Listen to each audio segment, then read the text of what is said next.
Assalamualaikum warahmatullahi wabarakatuh.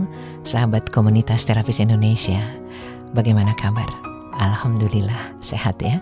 Penuh semangat untuk mengisi dan melewati hari ini. Dan semoga pula kita bisa menjadi hamba Allah yang lebih kontributif, bermanfaat bagi hamba-hamba Allah yang lain. Amin. Di sesi kedua obrolan kita, tanya jawab kita, saya mulai dari Jambi pada Bang Srijaya. Apa kabar Bang? Pertanyaannya, sejauh mana pengaruh dan fungsi yang dapat dirasakan oleh pasien karena belum maksimal menggunakan suara dalam menangani pasien? Baru mijat doang, apakah harus menggunakan suara ketika kita memijat pasien? Diharuskankah? Kan ada pasien yang tertidur, gak mau ngobrol atau berbincang. Kalau dengan terapi suara, apakah juga ada trik tertentu atau teori tertentu? Bang Srijaya, kalau pasien tidur, ya jelas kita nggak ngobrol dengan pasien kan. Tapi yang kita sampaikan itu biasanya akan memberikan kenyamanan bahkan ke alam bawah sadar ketika pasien tidak sepenuhnya terjaga. Apakah harus bersuara pada saat memijat pasien? Kata harus kayaknya mesti dibuang deh. Yang kita lakukan adalah menambahkan efek positif bagi terapi yang kita lakukan.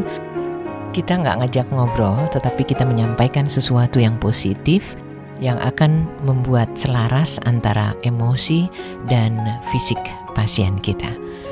Kalau terapi pijat kita dibarengi dengan menyampaikan narasi sesuatu pada pasien dan yang kita sampaikan dapat memotivasi, mensugesti mereka untuk yakin bahwa mereka lebih baik, mereka lebih sehat, bahwa Sang Maha Penyembuh sedang melimpahkan karunia kesembuhan, bahwa proses kesembuhan sedang berlangsung, ini akan jauh lebih menyenangkan dan menenangkan pasien, bukan? Dibanding kalau kita melakukan terapi tetapi kita membisu sejuta bahasa. Kalau pasien tertidur karena nyamannya pijatan kita, nggak masalah. Toh di awal kita sudah menyampaikan kalimat-kalimat sugestif kita. Pada saat itu pasien masih belum tertidur kan? Kalau kemudian menjadi lebih nyaman karena pijatan kita, ditambah dengan kalimat-kalimat yang begitu positif dan mampu mempersuasi, lanjutkan saja pijatannya, tetap dengan sesekali menyelipkan kalimat-kalimat positif yang berbalut doa misalnya, karena banyak orang mengatakan bahwa sadar akan tetap menerima kok meskipun yang bersangkutan lelap apa yang disampaikan, yang didengar diterima oleh bawah sadarnya. Kemudian yang kedua, kalau bicara soal trik atau teori dengan suara, sebetulnya sih tanpa kita sadari kita sudah melakukannya sepanjang hidup kita. Betapa sering sudah kita membuat orang-orang agar lebih bersabar. Betapa sering kita memberi dukungan pada orang-orang di sekitar kita, membujuk orang-orang yang perlu dibujuk. Biasa kita lakukan juga pada orang-orang yang sangat kita cintai, pada anak-anak kita. Sama halnya kepada pasien, suara yang kita sampaikan penuh dengan kepedulian, dukungan, suara yang hangat dan lembut akan mempengaruhi emosi mereka. Jadi tipsnya, ya gunakan nada yang rendah, pilih nada rendah yang meyakinkan, dibalut dengan kepedulian dan kasih sayang, diucapkan dengan sepenuh pengharapan dan kesadaran. Insya Allah ada hasilnya. Setidaknya pasien akan merasa lebih dekat karena kitanya bersahabat, dan itu merupakan emosi positif yang memunculkan keselarasan dan keseimbangan secara emosi dan fisik. Oke, Bung Srijaya, selamat mengukir kata di antara pijatan tangan dan jabat jemari. Sukses ya. Assalamualaikum. Kemudian saya mau jalan-jalan ke Gresik nih, ketemu sama Anes. Hai Anes, sudah berapa banyak audiobook yang dibaca? Oke, pertanyaannya adalah bagaimana cara kita mengetahui atau mendiagnosa pasien yang memiliki gejolak emosi? Dari kata-katanya kah? Kata yang biasa dipakai kalau dalam keadaan marah, bersedih atau depresi atau emosi lain? Ada nggak sih kata-kata yang khas? Terus pertanyaan berikutnya, bagaimana pula kita bisa memotivasi mereka yang biasa dilakukan oleh konselor profesional? Iya, Anes Gresik, sehat ya? Sebagai terapis, kita bisa mempelajari bagaimana memotivasi pasien yang mengalami gejolak emosi. Mengetahui bagaimana emosinya, itu bisa kita gali di awal percakapan kita dengan klien atau dengan pasien sebelum terapi kita mulai. Sapa dan tanyakan apa yang dirasakannya, baik fisik atau perasaannya, emosinya. Tanyakan dengan suara yang penuh kepedulian dan kehangatan, serta rasa ingin tahu yang penuh dengan dukungan. Jawaban-jawaban yang diberikan oleh klien itu akan menggiring kita pada pemahaman bagaimana warna emosinya. Nah, pemahaman akan emosi ini akan membawa kita pada pemilihan kata-kata yang seperti apa yang diperlukan oleh klien yang dapat mensugesti dan mempersuasi perasaannya. Bagaimana emosi negatif dapat menyumbat aliran energi dalam tubuh, itu semua kita pahami. Jadi dengan menyeimbangkan energi ini, gejala-gejala yang mungkin muncul akibat emosi negatif bisa diredakan. Nes, kita semua punya kemampuan untuk memotivasi orang, bukan hanya konselor semata. Kalau kita tahu kenapa dia merasakan itu, tentu kita punya pilihan kata untuk mengurai kenapanya itu. Ada memang kalimat-kalimat yang penuh pengaruh, yang mempunyai pengaruh sugestif yang cukup tinggi, seperti misalnya kita tidak menggunakan kata-kata harus, tidak, bukan, kalau, jangan, tetapi. Nah, kata-kata ini bagi orang yang kritis, kata-kata itu menuntut mereka memenuhi persyaratan tertentu. Jadi sebaiknya kita gunakan kata yang positif, hanya kata yang positif. Misalnya, dibanding menyatakan saya tidak akan sakit, gunakan saja saya sembuh. Karena sakit itu sesuatu yang negatif, sembuh itu sesuatu yang positif. Banyak lagi contoh yang lainnya. Jadi kalau mau lebih imajinatif, lebih keren lagi, karena imajinasi adalah penyebab dapat diterimanya informasi dengan mudah oleh seseorang, apalagi oleh alam bawah sadarnya.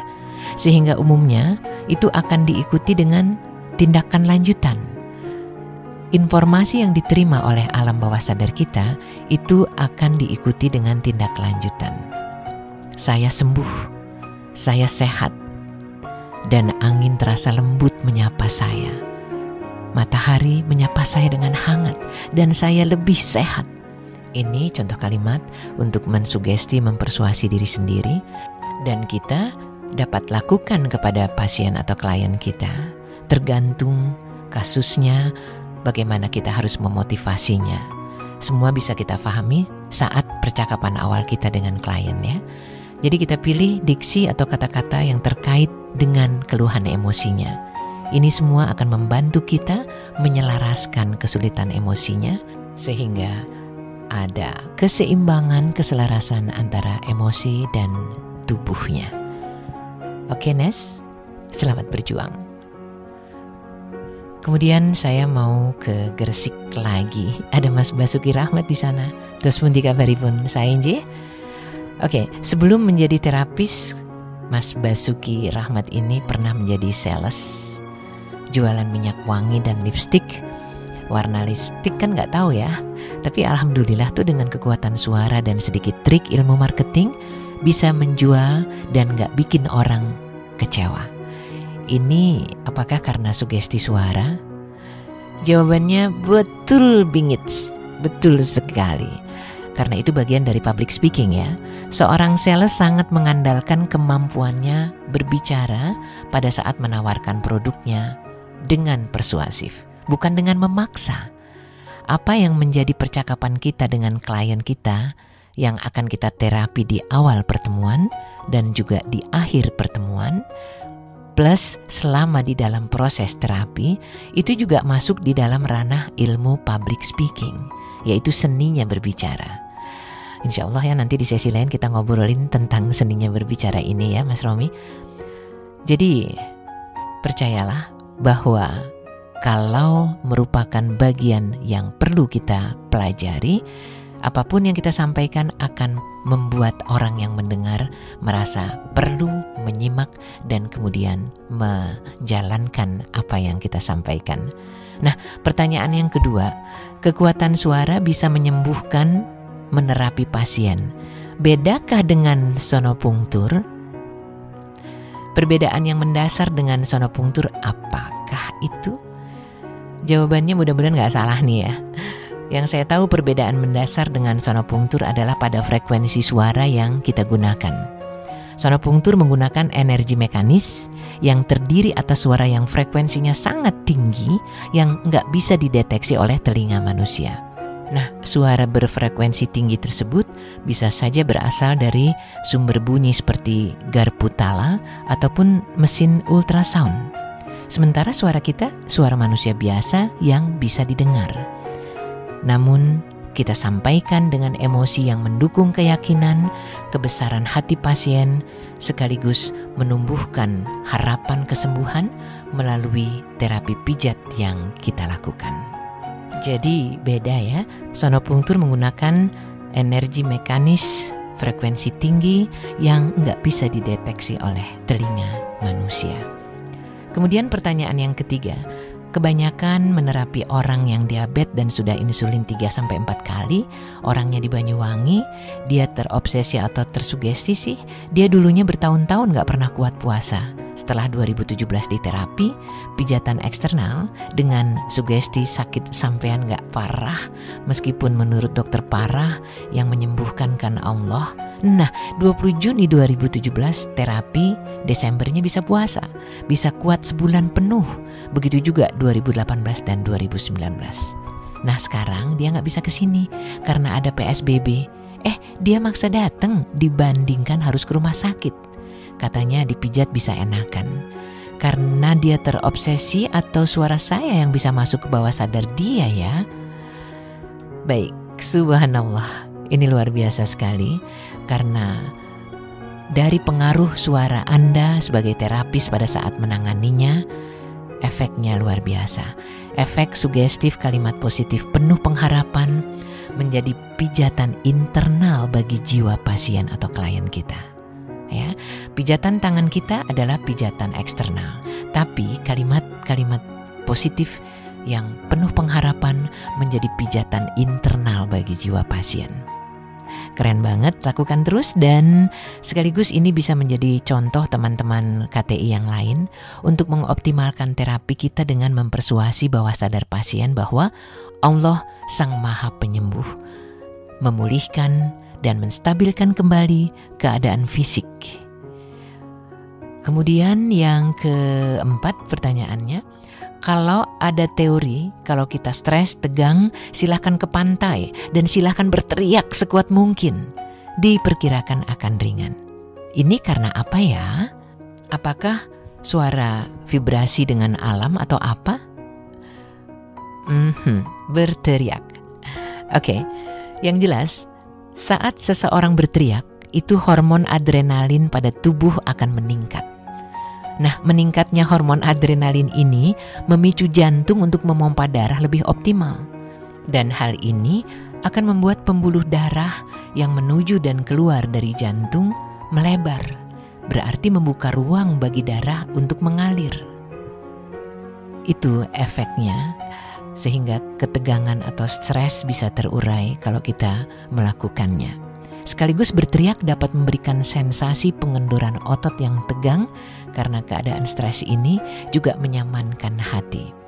Asal di pantai atau di gunung, jangan di rumah ada orang lagi nanti dia yang malah stres ya.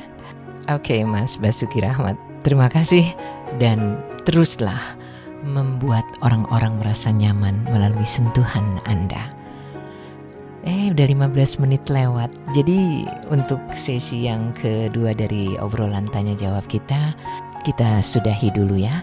Terima kasih sekali sudah bersama-sama. Dan terima kasih untuk admin yang mengizinkan saya berada bersama-sama dengan sahabat-sahabat surga saya, sahabat-sahabat komunitas terapis Indonesia. Selamat siang, malam, selamat pagi. Assalamualaikum warahmatullahi wabarakatuh.